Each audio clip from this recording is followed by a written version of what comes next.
Madam Speaker, in conclusion, I just can't see where the level of importance. I can't understand why this was decided, that this had to be debated, waste an entire day on it, rather than move forward on some of the very, very important issues that I know that the Bloc Québécois care about. And I hope that later on during this debate, I will get an answer to that question. Thank you, Madam Speaker.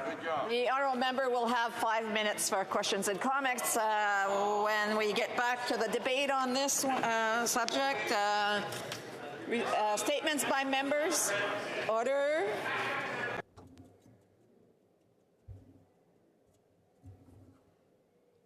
Statements by members. The Honourable Member for Ottawa Centre. This week is Canadian Jury Appreciation Week. From May 8th to 14th, I encourage Canadians to heed the call of Marc Ferrand and the Canadian Juries Commission to show their support for jurists across the country. Chaque année, des centaines. Each year, hundreds of thousands of Canadians do their civic duty by responding to the call to act as jury members. These people are family members, friends, neighbors, colleagues, and members of our community. They make countless sacrifices, and it is very important that we celebrate this important work. Speaker, being a juror is not an easy job. Trials often deal with crimes that can have a lasting impact on a juror's mental health. As Ontario's Attorney General, I was proud to bring free mental health supports to jurors suffering from PTSD related to their trial. Jurors provide an indispensable service and they deserve our appreciation. Nous vous remercions. Thank you. The honourable member for Desnethe, Mississippi, Churchill River. Madam Speaker, with some just beginning and others well on their way, I want to take the opportunity today to wish all farmers in northern Saskatchewan a safe and successful spring seeding season. Spring is a time of the year where farm families incur significant financial risk, and one that can be very stressful. With the current situation in Ukraine, this year's seeding season feels even more crucial, as it is essential to the world for Saskatchewan farmers to get their crops in. Madam Speaker, with Saskatchewan accounting for more than 40% of Canada's arable land, our farmers are vital to not only our own food security, but are responsible for setting record exports in 2021 worth $17.5 billion. Saskatchewan's farmers have fed the rest of Canada and the world for generations. They are a significant part of the economic stability of this country. Madam Speaker, to our farm families in Desnethe, Mississippi, Churchill River, I say thank you for all your hard work and for your contributions to Canada. Madam Speaker, we understand that the less energy we use, the more money we save, whether it's at the gas pumps or on our monthly utility bills. And while we're keeping more money in our pockets, we're also reducing our greenhouse gas emissions. That is why I was honored to announce on behalf of the Minister of Natural Resources a $3.4 million contribution to help launch the Durham Greener Homes program. This investment will help Durham Region residents by supporting deep retrofits in single-family homes built between 1970 and 2000, which account for almost half of our region's housing stock. Durham's Greener Homes program provides an innovative concierge platform to make the whole process easy, including on-bill repayment plans, while saving homeowners an average of 30% on their monthly utility bills and creating local jobs. This is another great example of how we can create the prosperity we all want while protecting the planet we cherish. Thank you, Madam Speaker. The Honourable Member for Longueuil-Saint-Hubert. Thank you, Madam Speaker.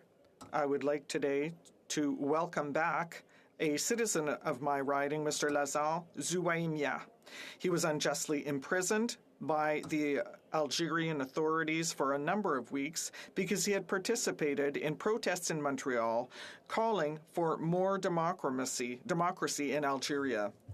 Mr. Zouaimia is a symbol of courage and resilience, but he especially embodies the principles and values that we all cherish, that is democracy, rule of law, freedom, and respect for human dignity. Right now, many other people are in the same situation as Mr. Zwaimia was, and that is why we must strengthen our ties with Africa in order to support the members of African civil societies who are calling for more democracy in their countries. Mr. Speaker, once again, I would like to welcome Mr. Zwaimia back, and I wish him a very happy time with his loved ones. Thank you. The Honourable Member from Madawaska-Restigouche. Thank you, Mr. Speaker. I would like to wish a happy National Nurses Week to all professionals across Canada. May 9th and ends May 15th.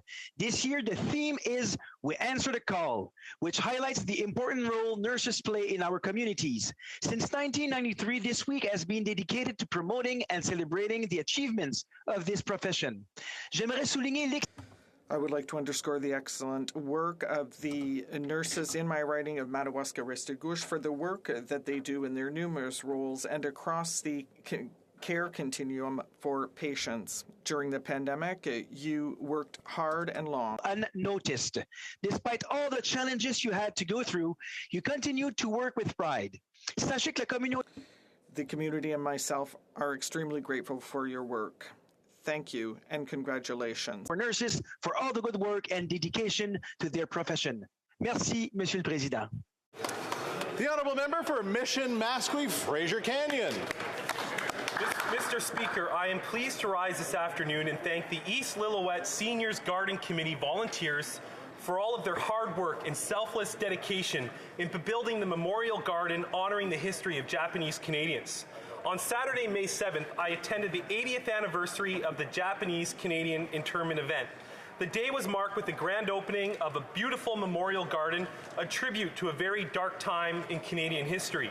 In 1942, the Canadian government wrongfully detained Japanese Canadians living in BC during World War II. 21,000 people lost their homes and businesses and were detained in internment camps in places like Lillooet. This garden is especially important for the remaining survivors, many who dedicated their work to their parents who suffered the most. This garden reminds us all how communities suffer great losses. When our country suffered, we suffer great losses when we discriminate. Thank you, Mr. Speaker. The Honourable Member for Kingston and the Islands. Mr. Speaker, it gives me great pleasure to welcome representatives from Queen's University to Parliament Hill today for Queen's Day on the Hill. Queen's is a leading university with more than 27,000 students from across Canada and from 126 countries from around the world. In my riding of Kingston and the Islands, Queen's contributes 1 in every 10 jobs to the community and has helped more than 600 startup companies grow, and its students, staff, and faculty raise more than $1 million annually for local charities like the United Way. Nice. Queen's produces highly skilled graduates and groundbreaking research. Research like that from Professor Kathleen Cruden's that was supported by a $24 million grant from the New Frontiers in Research Fund is changing the world by making new coatings that could stop bridges from rusting or be used to fight cancer. And internationally, the recently announced High Times Education Impact Rankings placed Queen's University 7th in the world out of 1,500 universities for advancing the United Nations Sustainability Development Goals. I encourage all members of the House to join us later this evening for an official reception hosted by Queen's University starting at 5:30 p.m. in the Metropolitan Restaurant. Once again, I welcome Queen's University to the Hill and offer best wishes for a successful day.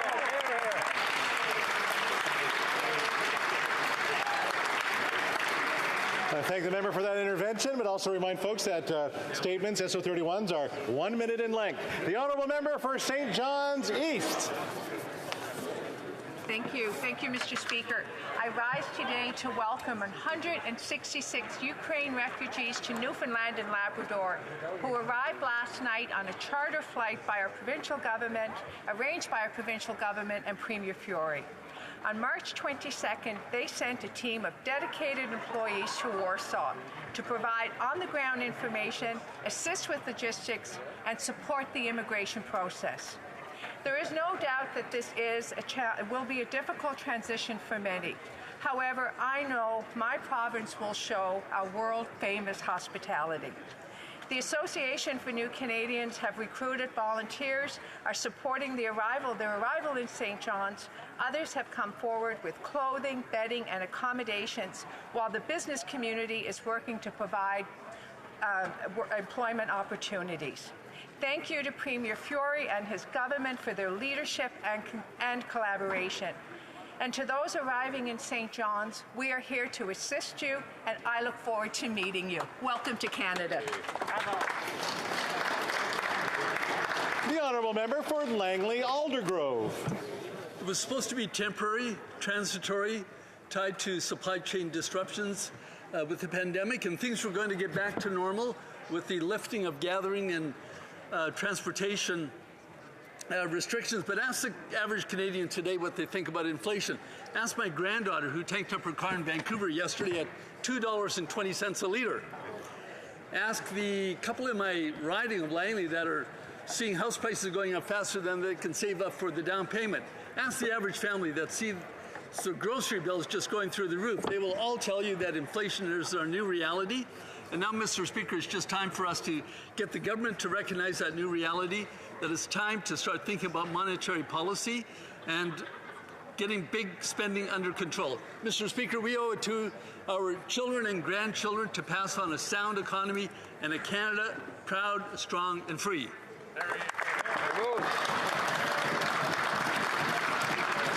The honourable member for Brampton South.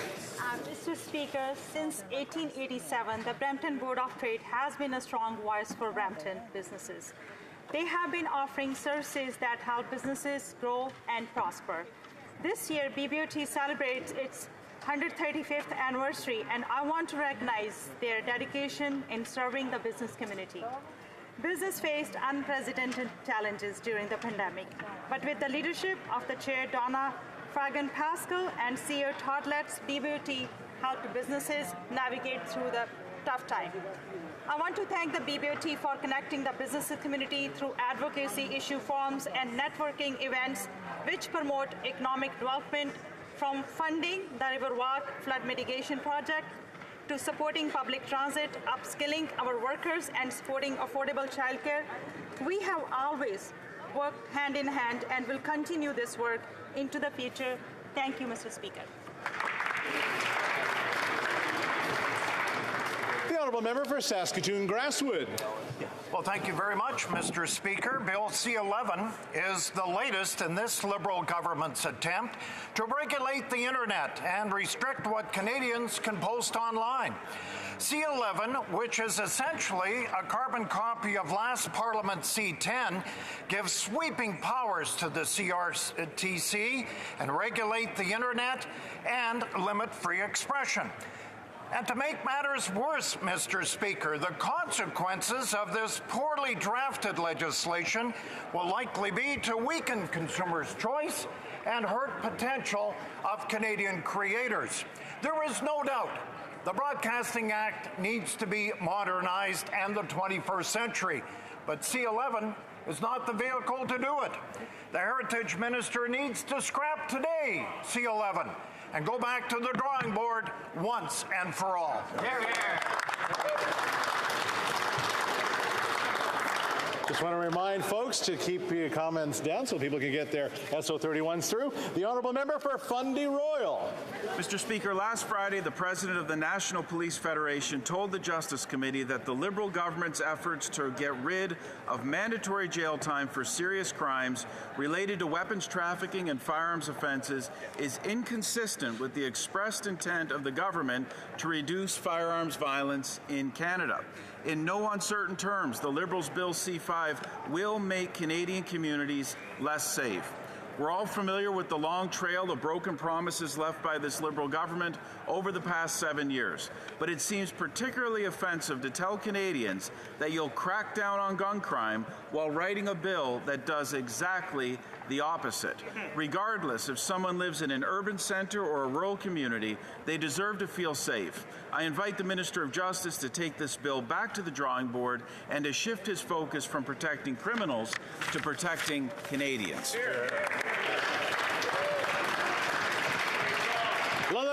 The honourable member for Hull Aylmer.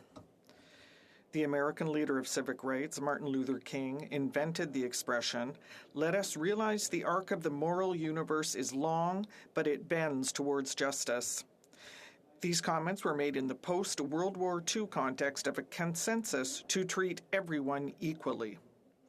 Women, racial minorities, religions, and people of different orientations, identities, and abilities all acquired civil rights. The mark of a healthy society is definitely linked to the extension of rights to all its citizens. I am concerned by the leaked decision of the U.S. Supreme Court. This could be a first example of overturning rights down in that country, and once it starts, where does it stop? Although this matter concerns Americans, we must be sure to defend the rights of women in Canada.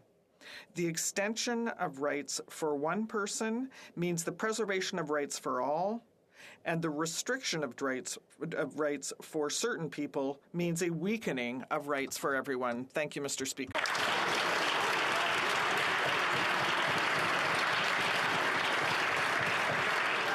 The honourable member for South Okanagan, West Kootenay.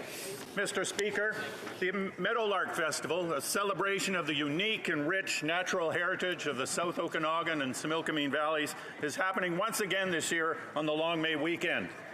We started the Meadowlark Festival in 1998 to give residents an opportunity to celebrate the special place they live in and to let everyone learn about its natural diversity from expert guides through hiking, biking, canoeing, horse rides, and more. We were told at the start that it would be difficult to organize a weekend festival featuring 80 or more events with a group of volunteers, but the festival is still going strong 24 years later. It has thrived through the efforts of those volunteers, but I want to mention three in particular who truly built the festival early on: Doreen Olson, Lisa Scott, and Margaret Holm. So I invite everyone to take part in the Meadowlark Festival and celebrate the spectacular natural environment of the South Okanagan and Similkameen. Thank you. The Honourable Member for Mirabel. Mr. Speaker, I would like to take a moment in this House to underscore the work of a citizen in my riding. Mr. Serge Blondin, who is proudly from Saint-de-Plaine, was recently owner of the newspaper Le Point d'Impact, which covers the news of Saint-Anne-des-Plaines.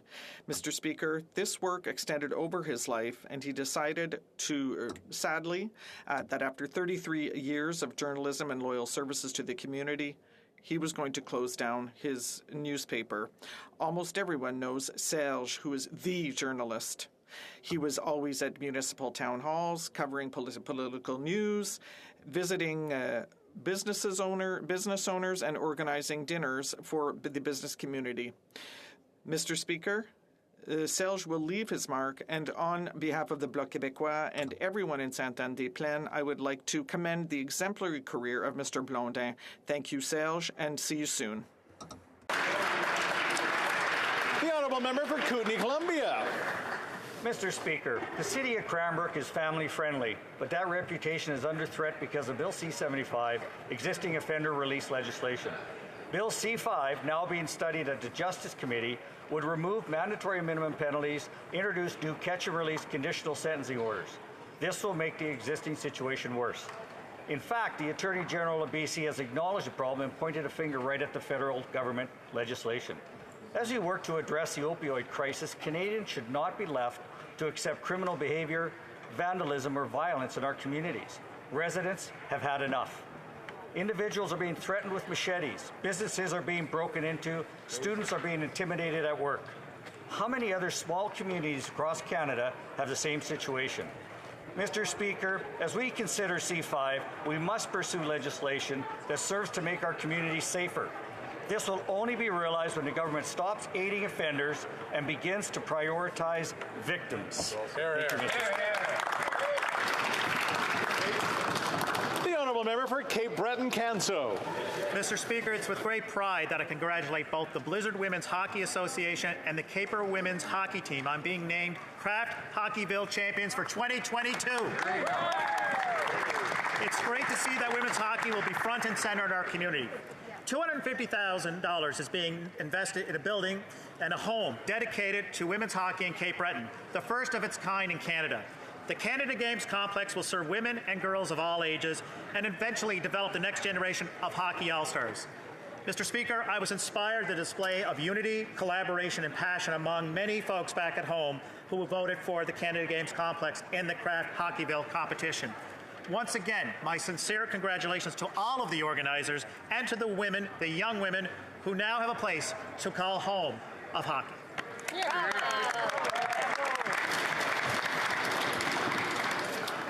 Oral questions, question orale, the Honourable Leader of the Official Opposition.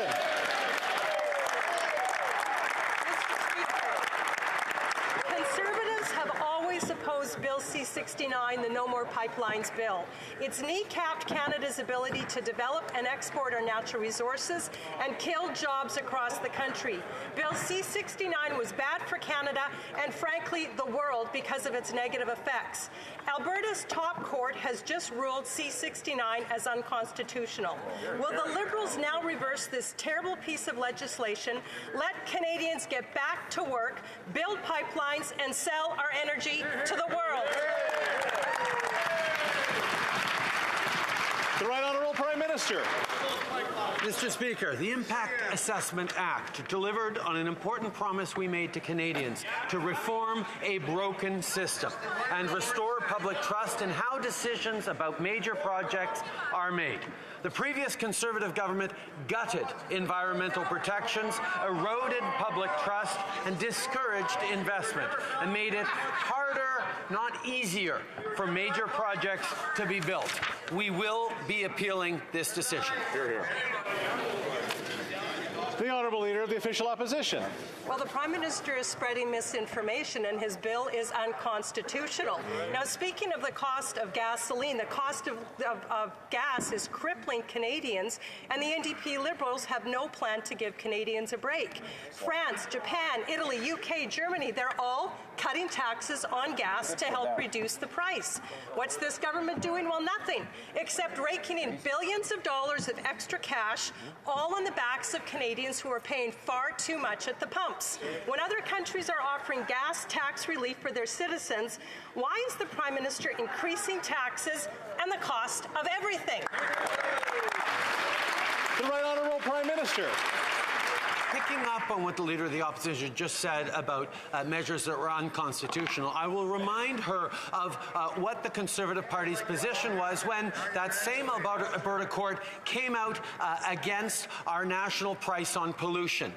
They cheered, and then we appealed it to the Supreme Court, and the Supreme Court found indeed that it is the responsibility of Canada as a federal government to continue to put a price on pollution. Mr. Speaker, that's exactly what we're going to do to ensure that major projects get built while we protect the environment. That's why we're going to the Supreme Court. Order. Let's start off right off. Let's keep it down a little bit. It's a gorgeous day outside. If you need to go for a walk, you can please take that walk.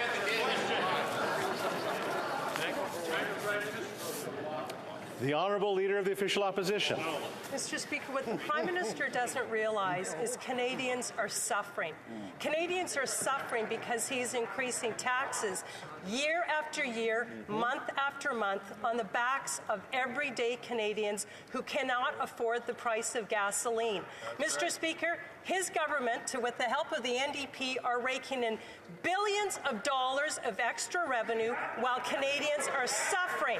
So when will the Prime Minister, for just a moment, empathize with everyday Canadians, stop spreading information, and give Canadians a break? The Right Honourable Prime Minister. Mr. Speaker, we will continue to spread information, including the information that is that the price on pollution actually gives back more money to people in the provinces where it's imposed than it takes away. An average family does better with this price on pollution in places like Ontario, Saskatchewan, Alberta, because of the price on pollution. And indeed, they should talk to their colleague from New Brunswick who wanted them to return to the federal measure because it puts more money back in the pockets of Canadians. We will continue to have Canadians' backs and fight climate change.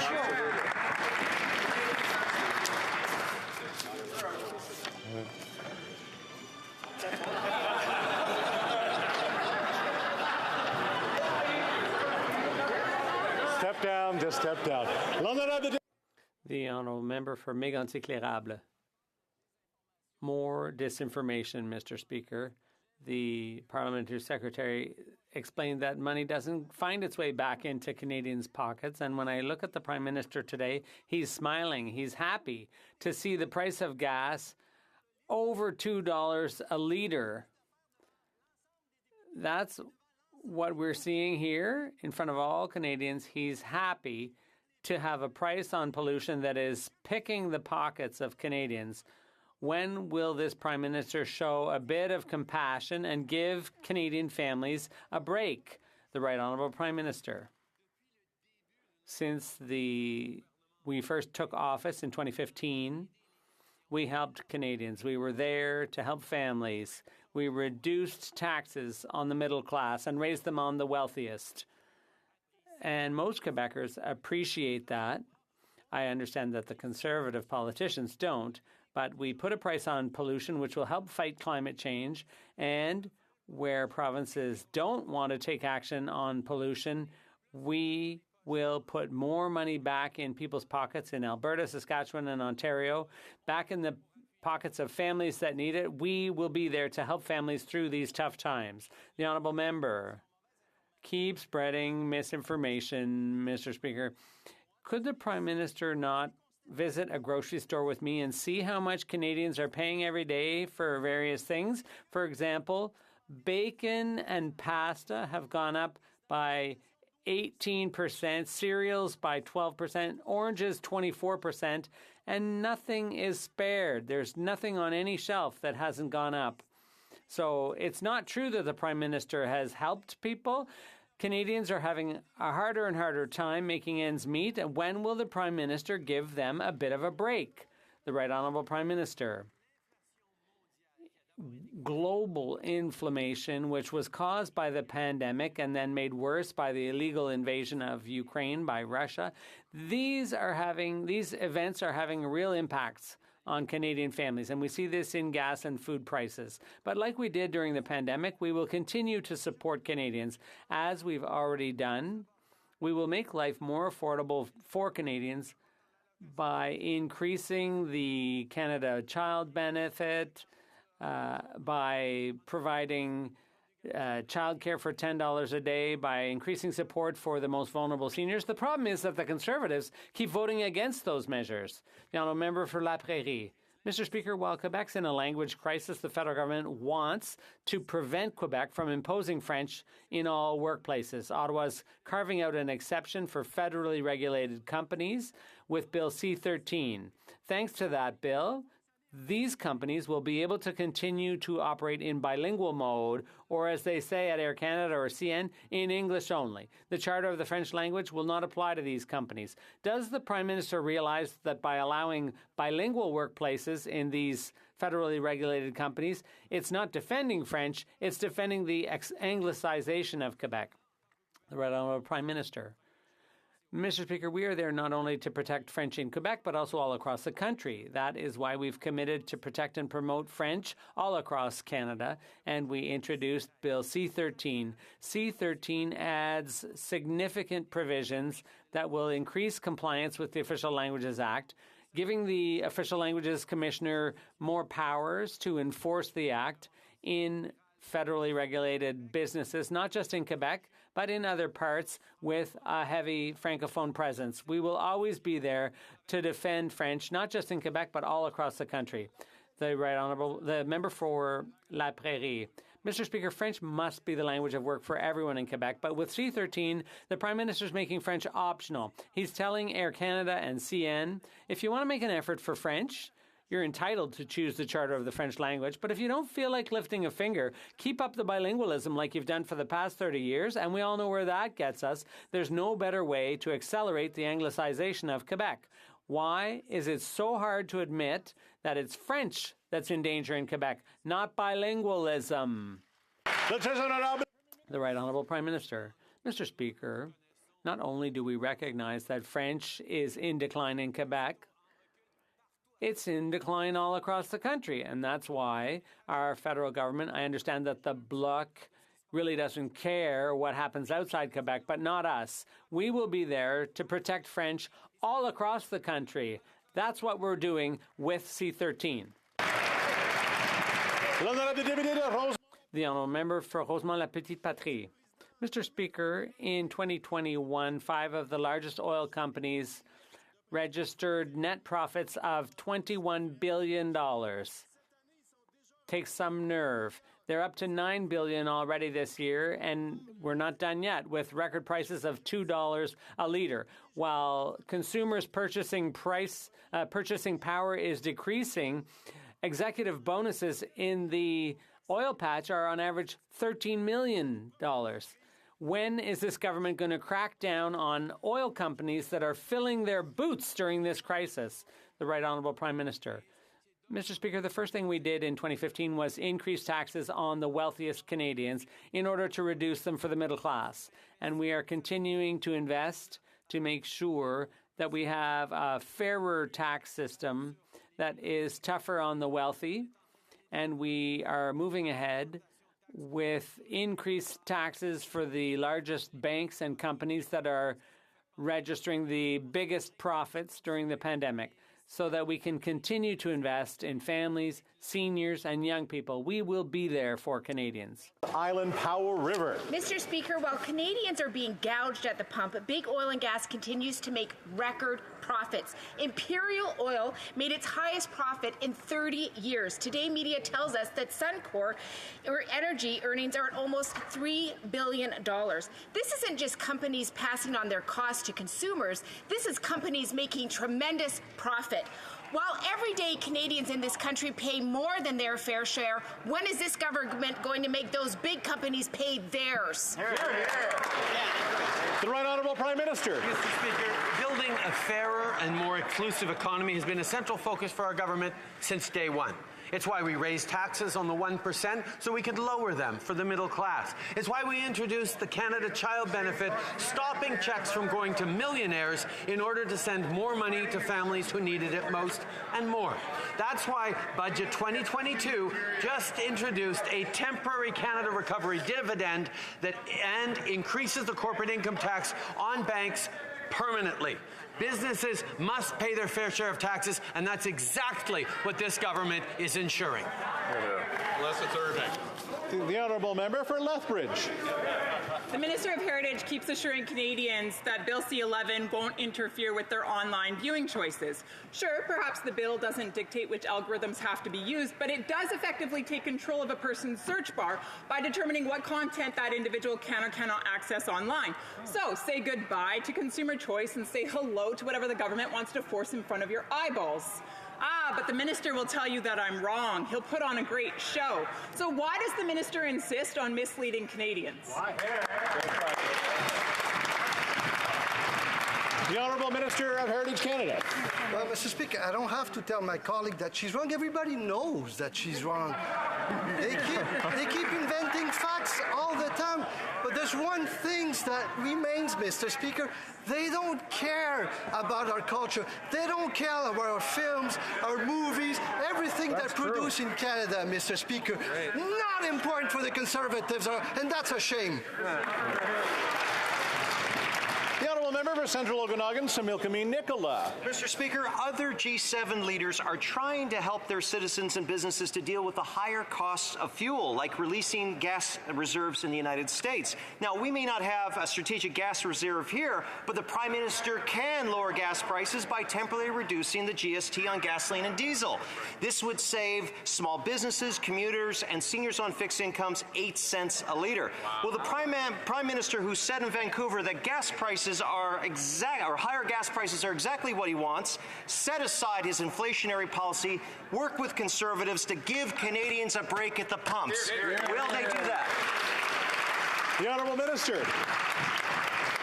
Mr. Speaker, our government absolutely understands the affordability challenge that so many Canadians are facing. And that's why our budget includes a number of measures to help Canadians with affordability. Dental care, doubling support provided through the first-time home buyers tax credit, introducing a multi-generational home renovation tax credit, and a $500 payment for people facing housing affordability challenges. Thank you, Mr. Speaker. The honourable member for Regina Leuven. Mr. Speaker, this Prime Minister continues to spread misinformation. We heard it today. This government continues to play the blame game with rising gas prices. It's COVID. It's Putin. The dog ate my homework. It's everyone else's fault but these Liberals. Moms trying to decide between filling up with gas and buying healthy snacks for their kids don't want to hear these Prime Ministers cherry-picked stats. Canadians should not be punished for driving to work and trying to return to their normal lives. Does this government have a plan to rein in soaring gas prices, and will they finally scrap the carbon tax? The Honourable Minister. Thank you very much, Mr. Speaker. And let me start by saying our government absolutely understands the affordability challenges that too many Canadian families are facing today. And that's why, since we formed government in 2015, we have been working hard to support Canadian families. We created the Canada Child Benefit, which is indexed to inflation.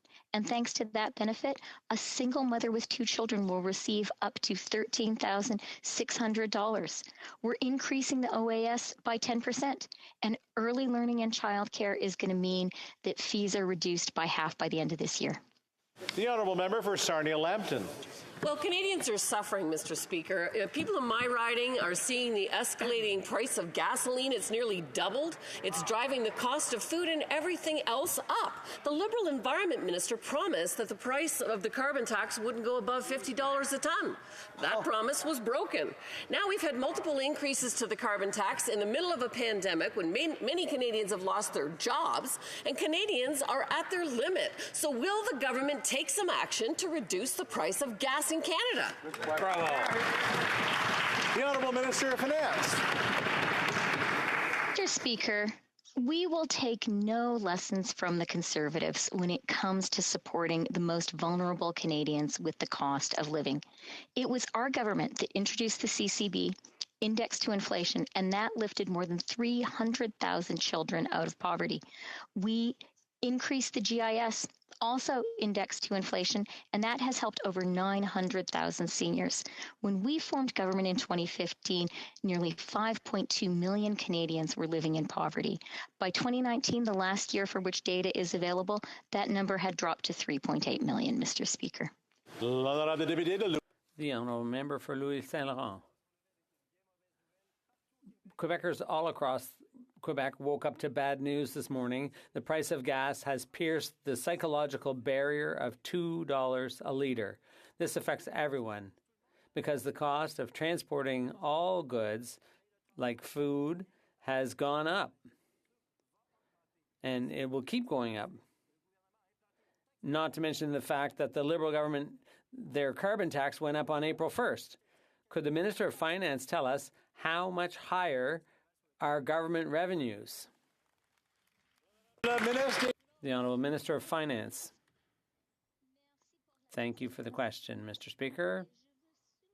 I'd like to point out once again that our government understands the affordability crisis for far too many Canadian families. And that is why we have a whole range of budget measures to help Canadians with the cost of living.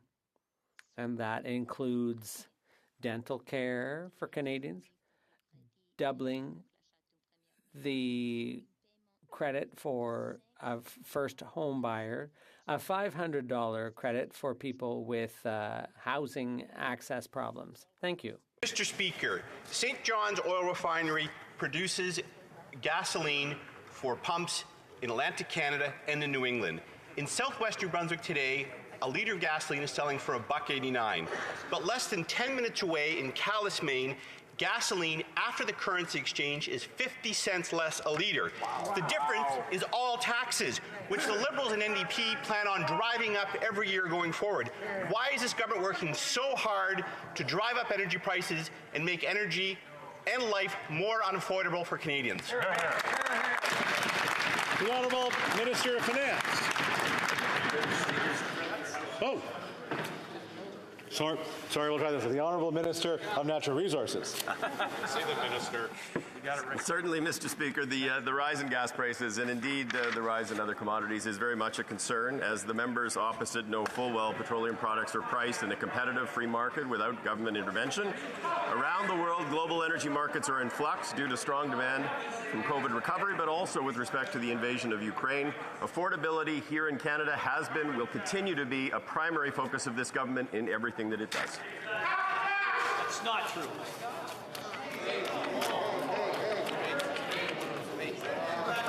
I think maybe someone should go for a walk outside. The Honourable Member for La Pointe de l'Île.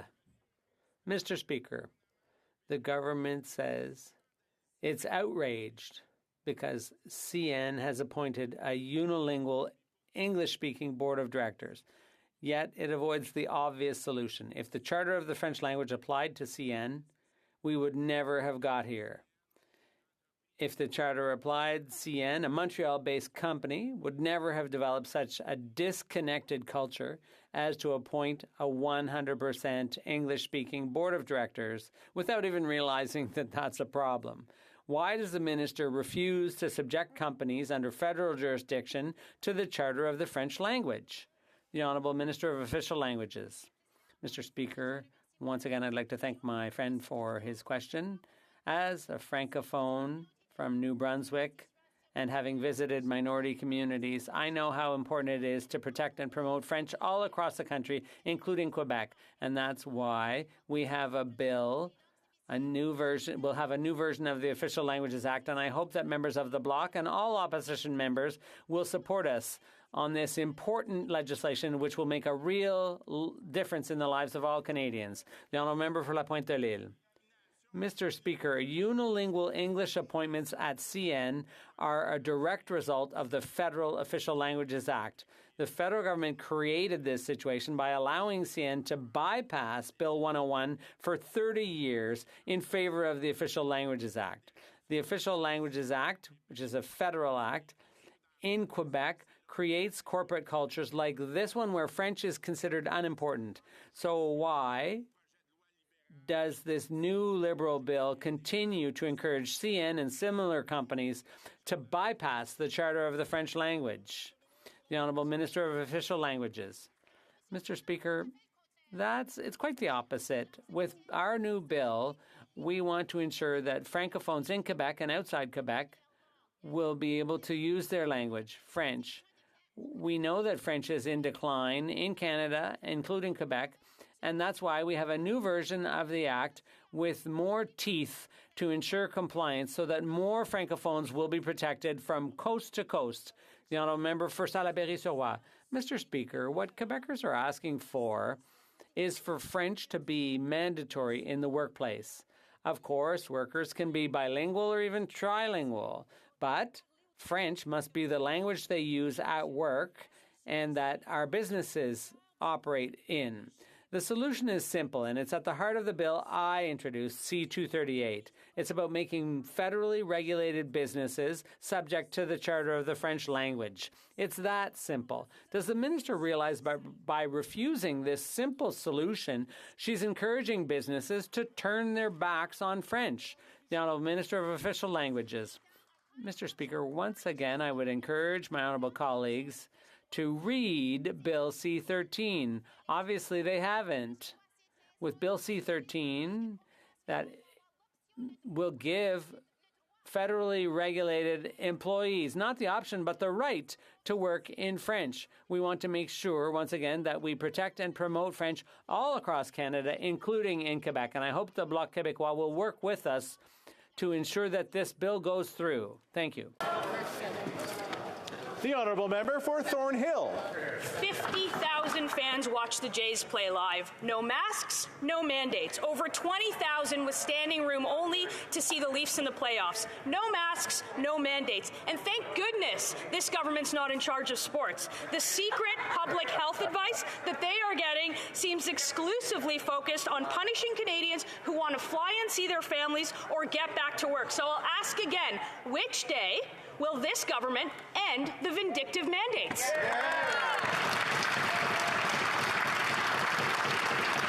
The Honourable Minister of Health. Thank you, Mr. Speaker. I'm very glad to answer this question. There's no secret, Mr. Speaker, no secret evidence. Everyone knows that vaccination saves lives. 163,000 lives would have been saved in the United States just with Omicron if they had had a higher vaccination rate. In Canada, Mr. Speaker, we have been vaccinated to a large number, to a large extent, and that's why we have been successful at having one of the lowest rates of death in the world with COVID-19.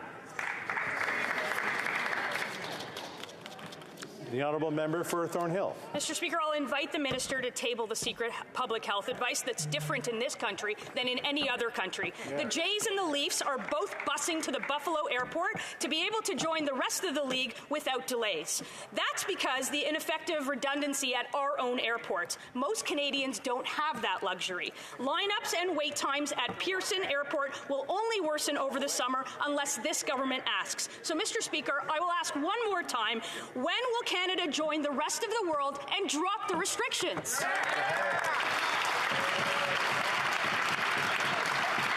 The Honourable Minister of Transport.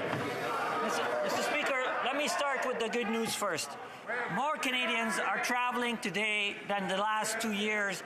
Good for tourism. Order. Order. Let the minister answer his question. The Honourable Minister of Transport. Mr. Speaker, the good news is that more Canadians want to travel, want to go on trips, want to visit families, and we're seeing large volumes at airports. Mr. Speaker, these delays, we're working on them. Yesterday, I met with the CEO of CATSA. We've struck a working group a few weeks ago to address these issues, to work quickly to address these surge in demand. Mr. Speaker, we're seeing surge across the entire economy. Our government is responsive. We're working proactively to address these issues as quickly as possible. Thank you, Mr. Speaker. Next time I have to stand, I will skip to the next party's question. Okay? So this is the warning. This is the warning. The Honourable Member for Wellington, Halton Hills. Well, Mr. Speaker, Canada's mortality rate is not the best in class. Japan, Finland, Australia, and many other OECD countries have much lower death rates from COVID.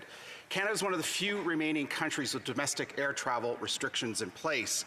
Canadians have endured the isolation of the pandemic and separation from loved ones. We live in a vast country where air travel is often the only way to visit loved ones. There are some 3 million Canadians who remain unvaccinated, who cannot board a flight to see loved ones. When will the government lift these domestic air travel restrictions? The Honourable Minister of Health. Thank you, Mr. Speaker. Let me say what everyone knows is that vaccination is not punishment.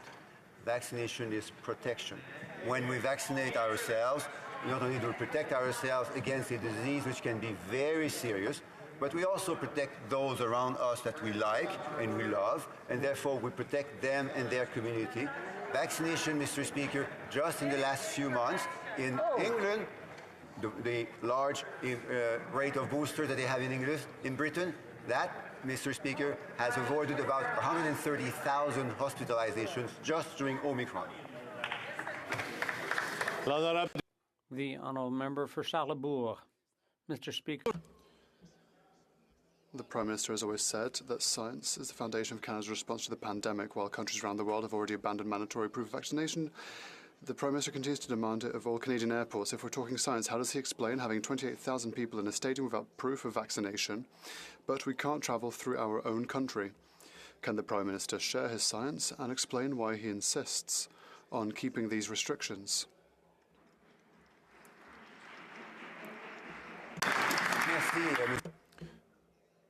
Thank you, Mr. Speaker. The reason for which we can roll back some measures is because we have a high rate of vaccination. Had we not had such a high level of vaccination at the end of 2021, and had we not had solid public health measures, certain estimates state that we would have had 400,000 deaths in Canada in the last 6 months of 2021, because we cannot choose to have public health measures being rolled back if we don't have the right rate of vaccination.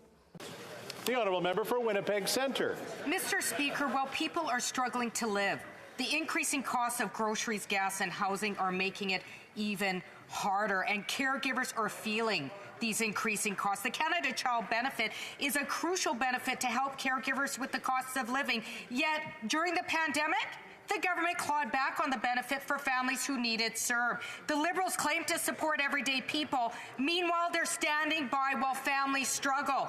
When will the minister fix this issue and support those who lost income because of ruthless government cuts? Hear, hear.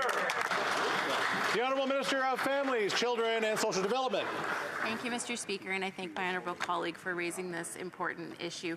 We understand that the cost of living has gone up, particularly because of COVID, because of the illegal war in Ukraine, and that's why we have the Canada Child Benefit in place that, in fact, we had before. It has helped lift over 300,000 families out of poverty, and we continue to ensure that it is indexed to inflation so that we can help families that we know are in need. Thank you, Mr. Speaker. The Honourable Member for Port Moody Coquitlam. Mr. Speaker, people with disabilities make up 41% of Canadians living in poverty. These were the Canadians hardest hit during this pandemic. And now a disproportionate number of Canadians with disabilities are feeling the additional pressures of inflation, using food banks and losing their housing. How can we let this continue?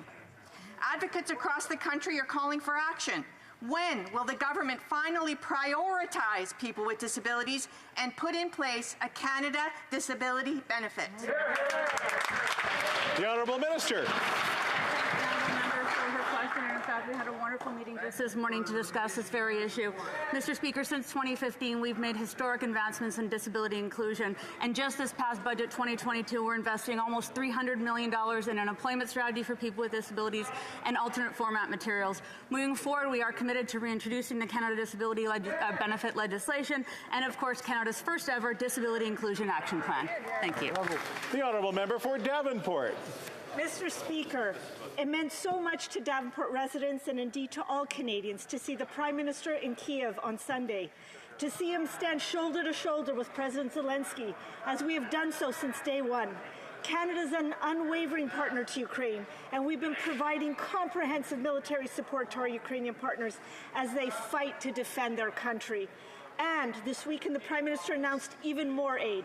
Can the Minister of National Defence update the members of this House and Canadians on this new military aid? Good question. Honourable Minister of National Defence. Mr. Speaker, I thank the honourable member from Davenport for her question today. Our support for Ukraine remains unwavering. This past weekend, while the Prime Minister was in Kyiv, he announced $50 million more in military aid in addition to the $131 million already committed since February. This includes 18 drone cameras, $15 million of high-resolution satellite imagery, $1 million in small arms and related ammunition, and additional ammunition for the M777 howitzers. Mr. Speaker, as Ukrainian heroes fight back to win this war, Canada stands shoulder to shoulder with them. Thank you. The Honourable Member for Edmonton West. In response to the passport delay crisis at Service Canada, Liberal after Liberal has stated it was all hands on deck and Service Canada was working 24/7 to address the issue to help Canadians. Yet at a Service Canada office in Edmonton, there's a poster at the door that says they'll only help you if you're traveling within 5 days due to reduced capability. Now, only with this government could you spend more money and end up with less service to Canadians. Yeah. So when will the minister acknowledge it's Service Canada as opposed to not in Service Canada and get back to serving Canadians? The Honourable Minister of Families, Children and Social Development. Thank you, Mr. Speaker. As I've stated numerous times in the House, there is an unprecedented demand when it comes to passports. And the reason why at Service Canada passport offices they are only able to serve people with urgent travel is because of this unprecedented demand. That being said, the 303 Service Canada offices are open to receive passport applications for those that are traveling at a longer period of time. Mr. Speaker, as I've said, Service Canada employees across the country are working overtime, evenings and weekends to support Canadians to access their passports in a timely manner. Thank you, Mr. Speaker. The Honourable Member for Yellowhead. Well, good to hear that the staff are working hard. Too bad this government wasn't working as hard. Mr. Speaker, Mr. Speaker, Kristen from Hinton mailed in her 3 sons' passports over 2 months ago and was still waiting for the passports to be renewed. After spending hours on the phone, 2 trips to Edmonton, which is 3 hours one way, she ended up having to pay express service. Mr. Speaker, will the NDP Liberal government stop charging people more money to fix their backlogs, or do they need the money to pay for all the NDP Liberal coalition promises? The Honourable Minister of Families. Mr. Speaker, as I've said, there is an unprecedented demand right now when it comes to passports. However, if all required documents have been submitted and Service Canada's outside service standards, the client will not be charged for expedited or transfer fees. This is not something that should be happening, and of course, if it is, I invite either MPs or citizens to follow up with Service Canada because they should be receiving their services without having to pay those expedited fees. Thank you, Mr. Speaker. The Honourable Member for Haliburton, Kawartha Lake Brock. Speaker, constituents in my riding are complaining non-stop about delays at Service Canada, like Melody, whose child's passport didn't arrive in the mail. She waited in line all day only to be rudely told to go home. Or Michael, who stood in line for 7 hours for a copy of his social insurance number in an office that had 1 employee that usually has 6. Now, Service Canada won't even talk to you unless you have an appointment. In fact, even if you do, you are told to wait outside until your scheduled appointment. Does the minister have any plans to put the service back in Service Canada? The Honourable Minister of Families, Children and Social Development. Thank you, Mr. Speaker. And in fact, as of this week, all wickets in Service Canadas across the country are open. They are also opening to ensure that clients can wait inside. In fact, there are both by appointment, but there are also walk-in services. As I've said, we are experiencing a huge surge in demand when it comes to passports. We understand that Canadians over the past 2 years stayed home, followed public health guidance, and now want to travel. That being said, while we've taken additional measures to respond to this unprecedented demand, we will continue to maintain these extra services so that we can respond to Canadians. Thank you, Mr. Speaker. The Honourable Member for Dufferin-Caledon. Unprecedented demand? Yes, it's very hard to calculate when a 5-year and a 10-year passport expires. The only person and the only government that would be confused by this unprecedented demand is this incoherent, incompetent government. What's truly unprecedented, Mr. Speaker, is the staggering incompetence that is putting so many Canadians in an absolutely untenable situation.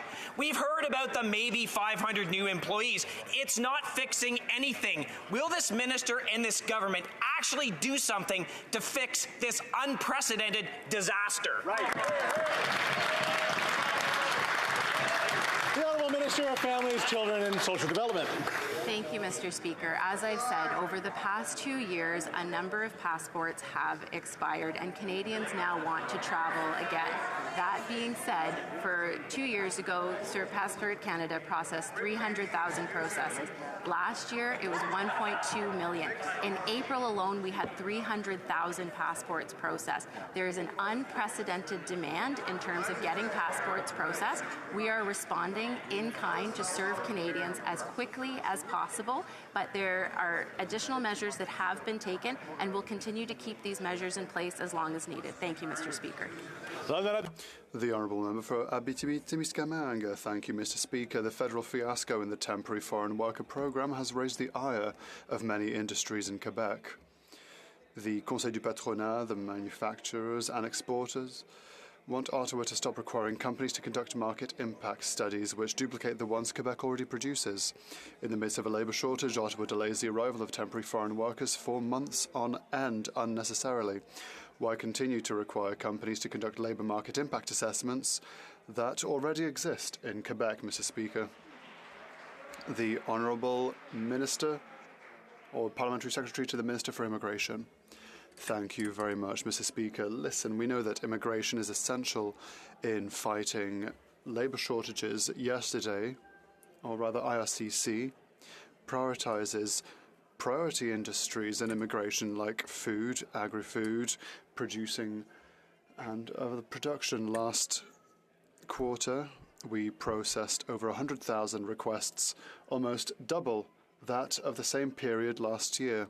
We will continue to make sure that Canadian employers and Quebec employers have access to the workers they need in order to make sure that we have an economic recovery in Canada. The Honourable Member for Abitibi-Témiscamingue.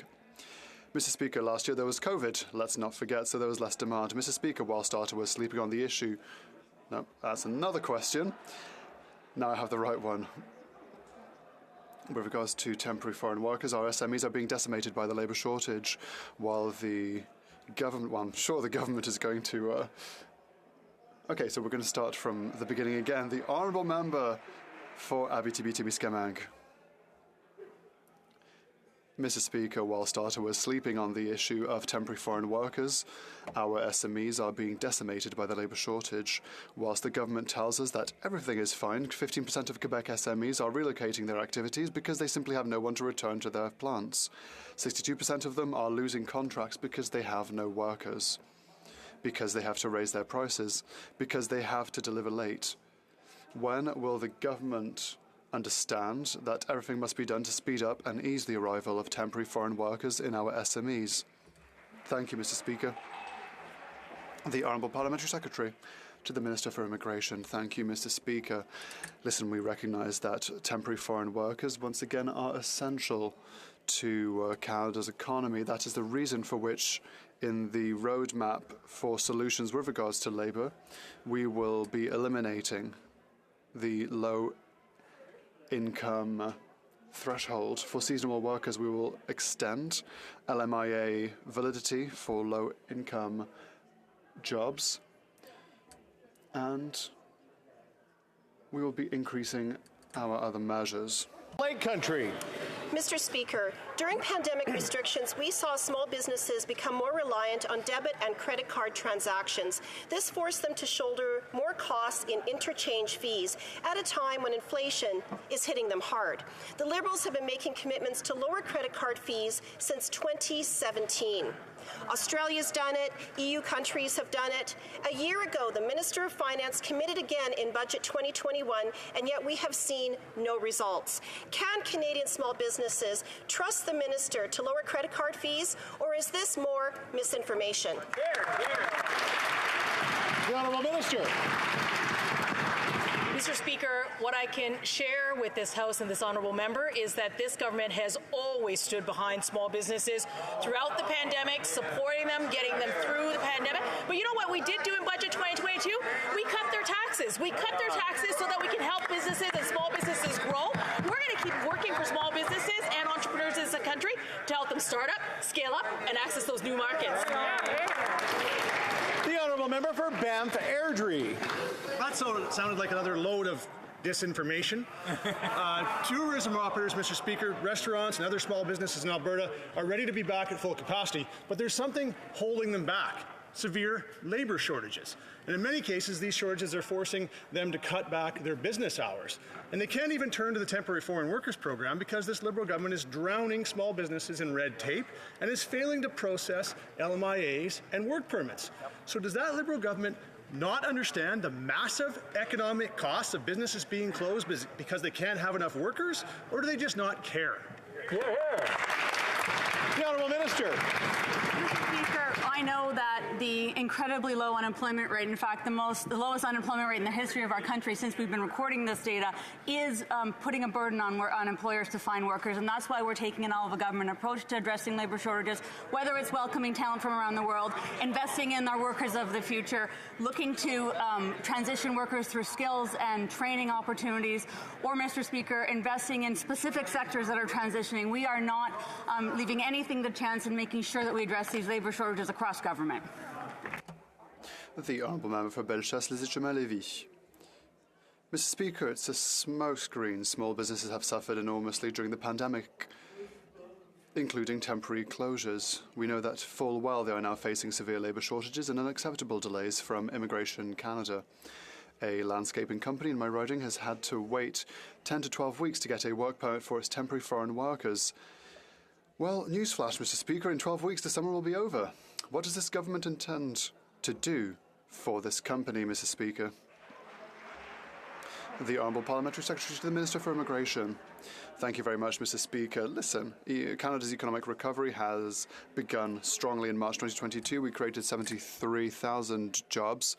That brought joblessness to 5.3%. Canada's economic recovery goes beyond many employers' capacity to find workers, which means that there are labour shortages throughout the country, and that is the reason for which we have announced changes to our temporary foreign worker programme in order to ensure that this programme continues to meet the needs of Canadian labour markets. We will continue to work with provinces, with territories, and our other partners in order to continue our excellent economic recovery in Canada, Mr. Speaker. The Honourable Member for Saint-Léonard, Saint-Michel. Thank you, Mr. Speaker. Last week, the Minister for Canadian Heritage hosted a cultural summit in Ottawa, one of the main topics of which was the modernization of our laws to support our online culture. And so, the adoption of C11 is essential in order to do that, but the Conservatives are more interested in petty politics and will do anything to block it. Can the Minister inform us why the cultural community is actually so supportive of this bill? The Honourable Minister for Canadian Heritage. Thank you, Mr. Speaker. I would like to thank my colleague for her excellent work, her amazing work. What I would like to say is that our culture needs equitable rules for web giants, and that is exactly what our bill does on streaming and our artists and our creators.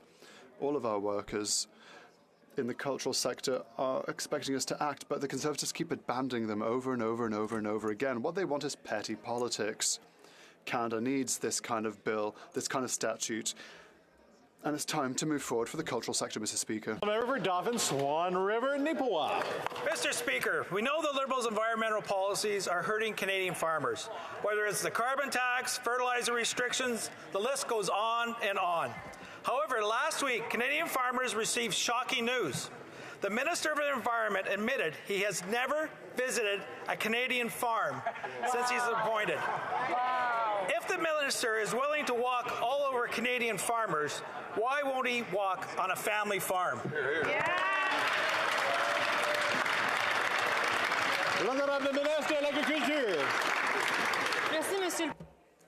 Thank you, Mr. Speaker. It's very strange because I visited a farm with the Minister for the Environment about 1 month ago in the Montérégie. It was very impressive to see these new eco-energetic grain dryers, an amazing robotic dairy farm. It was very interesting. It was good for me and for the Environment Minister, so I did go to a farm. Member for Carlton Trail, Eagle Creek. Stakeholders are calling out the Liberals on their failure to ensure adequate and reliable rail service for Western agriculture products destined for markets around the world. According to the Executive Director of the Western Grain Elevator Association, and I quote, "We're right back to the same quagmire we were in before Bill C-49 was passed." Instead of wasting his energy maintaining vindictive travel bans for Canadians, when will this minister tackle actual transportation issues here in Canada? The Honourable Minister of Transport. Speaker, the issue of rail traffic is of incredible importance to our government. We've been there for businesses, for shippers, for farmers, for producers to ensure that they have the services that they need so we can sell it internally, domestically, and around the world. Mr. Speaker, I've written to CNNCP to express the frustration that I've been hearing from shippers and farmers to ensure that they know that the government cares about excellent delivery record, safety record, and we'll be there supporting our farmers to deliver their products to markets, Mr. Speaker.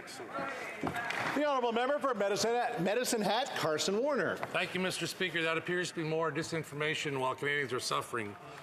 You know, Mr. Speaker, my riding, people are very concerned with the cost of living and the out-of-control inflation. My constituents have asked me to confirm with the finance minister that she understands that printing money, borrowing, and out-of-control spending is the actual problem. Does the finance minister not realize that if she keeps printing, borrowing, and spending, whether to buy votes or to secure alliances with the NDP, that she is the single largest factor driving up inflation on Canadian families. Hear, hear. The Honourable Deputy Prime Minister and Minister of Finance. Mr. Speaker, yet again, the Conservatives seem to be criticizing a budget that they imagined rather than the budget we actually delivered. I'd like to urge them to maybe read the National Post, which described the budget we delivered as, quote, prudent and responsible, and pointed out, quote, the efforts to expand Canada's productive capacity and hold the line on spending are welcome, as are the new commitments to defence. Thank you, Mr. Speaker.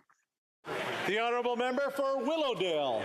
Mr. Speaker, the ongoing crisis in Syria has triggered one of the worst humanitarian crises of modern Europe.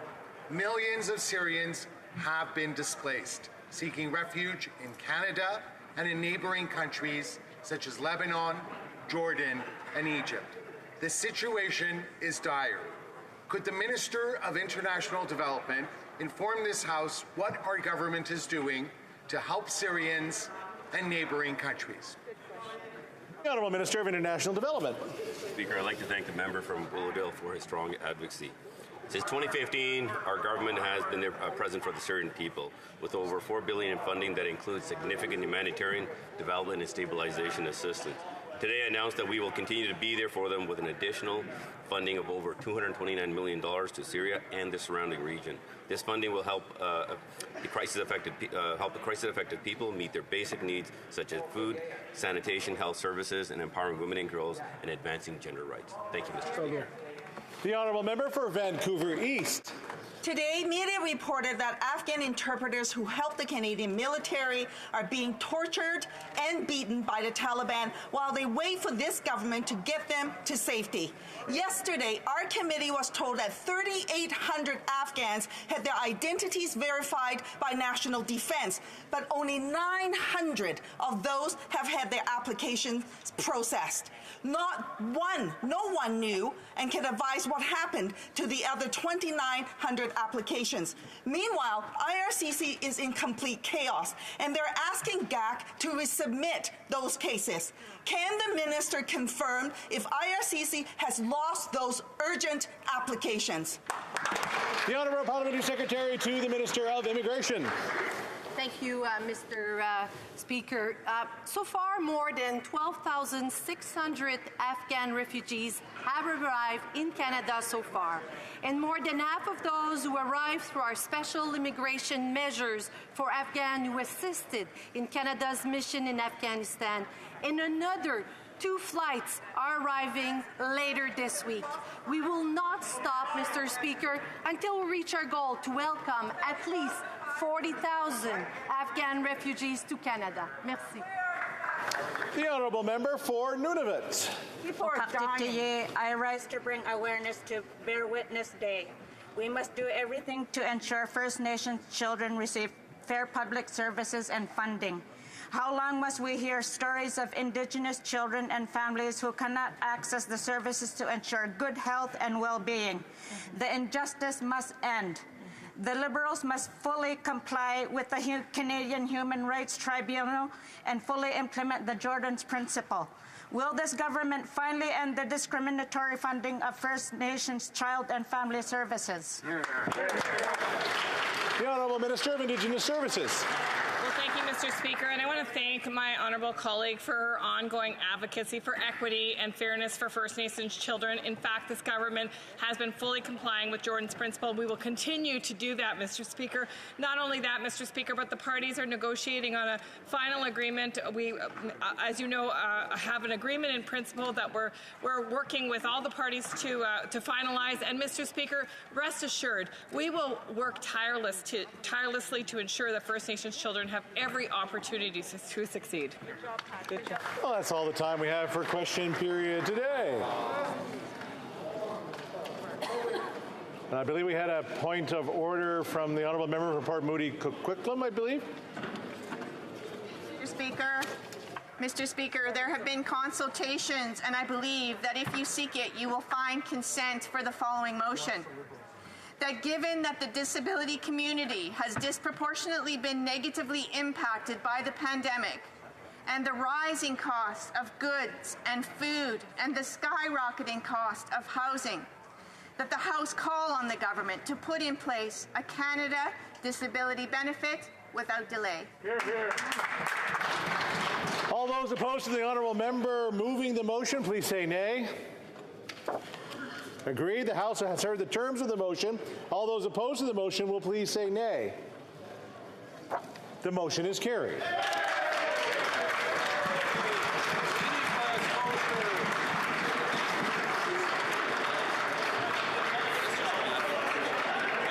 It being 3:15, pursuant to order made on Thursday, November 25th, the House will now proceed to the taking of the deferred recorded division on the sub-amendment of Mr. Viss on the amendment to the motion at second reading stage of Bill C-19.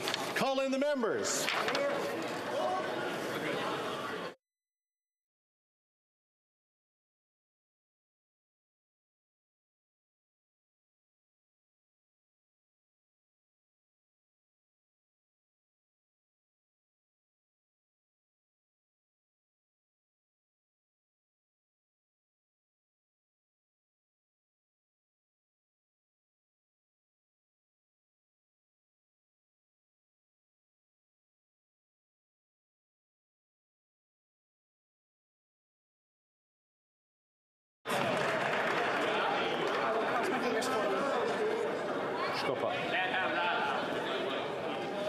Voilà.